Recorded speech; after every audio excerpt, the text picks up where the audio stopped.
এখন আমরা খাঁচা থেকে আমাদের ককাটেলের বাচ্চাটা বের করে নিয়ে যাব। আসো, দেখা যাক সে আমাদের হাতে আসে কিনা। ওঠো, আসতেছে না।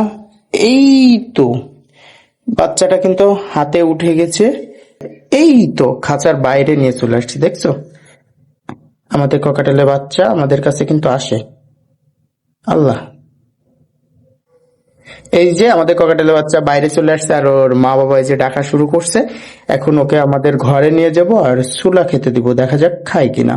এই যে ভাই মিঠু আমাদের কাঁধে বসে আছে, এই যে দেখছো, এই কাঁধে বসে আছে। এখন ওকে ছোলা খাইতে দিব, দেখবো ছোলা খাই কি না। আর এই দিচ্ছি ছোলা খেতে এখন, কিন্তু বেচারা ছোলা খাচ্ছে না, কারণ কালকে রাত্রে ওকে আমি নিয়ে আসিনি। প্রতিদিন রাত্রেবেলায় ওকে খাঁচা থেকে বের করি, তারপরে আধা ঘন্টা 1 ঘন্টা ওর সাথে খেলা করি, তারপর ওকে খাঁচায় রেখে আসি।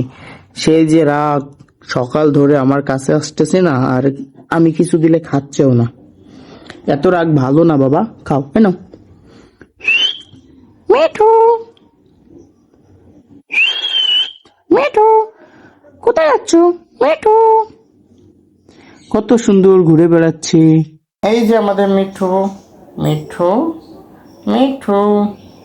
আমার গেঞ্জির কালার আর মিঠুর কালার একই রকম হয়ে গেছে, তাই না মিঠু?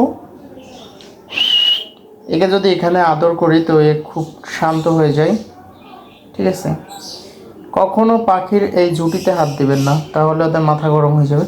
সবসময় পেটের কাছে আদর করবা, তাহলে ওরা খুশি।